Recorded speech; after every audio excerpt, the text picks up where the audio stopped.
Hi, I'm Dr. Abe. I'm an MD and cannabis health coach, and I'm here today to answer your questions about getting too high from cannabis edibles.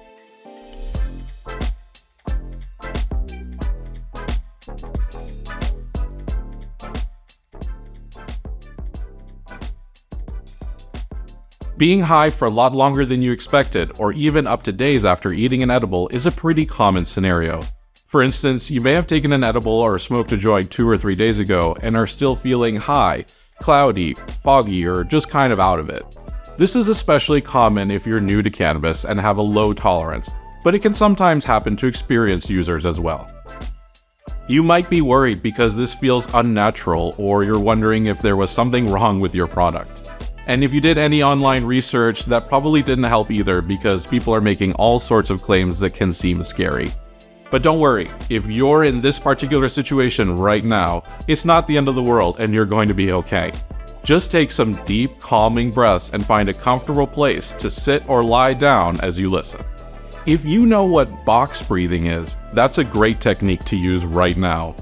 Box breathing is a simple exercise where you spend equal amounts of time inhaling slowly, holding your breath, and then exhaling slowly.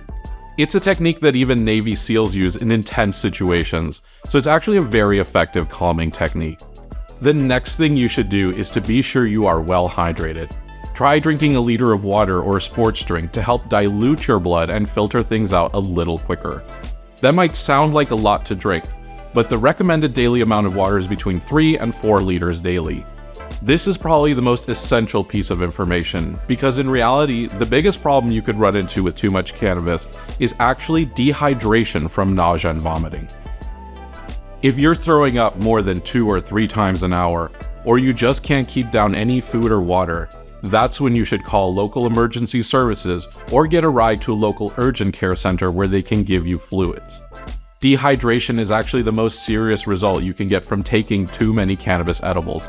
So doctors will try to give you back the fluids you lost and give you medicine for nausea and vomiting while looking for any other complications.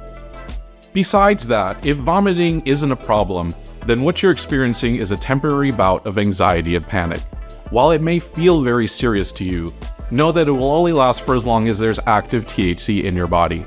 This means that you'll have to wait it out. Or you can use non-impairing cannabinoids like CBD, CBDA, CBG, CBC, and even THCV to counteract the high from cannabis. Just be sure not to take too much of those either. But if you're a beginner, you can try a moderate dose between 20 and 50 milligrams every hour until things get better. If you know you have a high tolerance, or you took an excessively large dose of THC more than a few hundred milligrams, start with 50 to 100 milligrams of CBD, CBDA, CBG, or THCV once per hour until things cool off. We want to aim high with these, but also don't want to overdo the non-impairing cannabinoids either, because that could also make things worse. So don't just start downing a whole bottle of those either. Ideally, you're looking to take a ratio of equal or greater parts of the non-impairing cannabinoids to however much THC you started to take.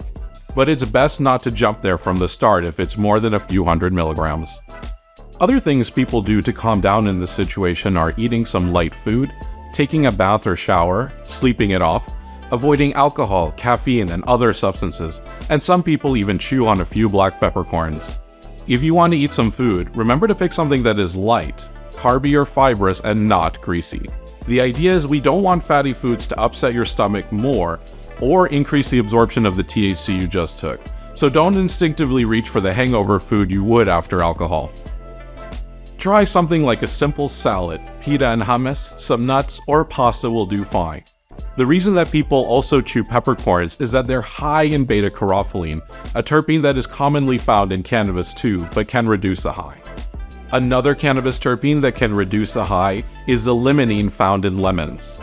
Don't look for isolated terpenes by themselves. It's best to find them in their natural sources other than cannabis.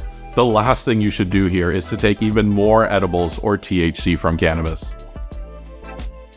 Again, I know it can feel scary going through an experience like this, but if you follow some of the tips I shared here, hopefully you're going to feel better. In most cases, you just need to wait it out. But as always, trust your gut and listen to your body. If you feel like you need to call a doctor or visit an urgent care, do that if it helps you feel more reassured. Just know that in most cases, you just need to ride out the high, so try to stay positive and ground yourself by doing something that feels good to you right now. I hope that helps, and if you have a specific question, just leave a comment and I'll try to guide you in the right direction. If you have any questions about taking too many edibles and getting too high, write them in the comments section and I'll try to answer them or point you in the right direction. For more information on getting too high from edibles, visit the link in the description.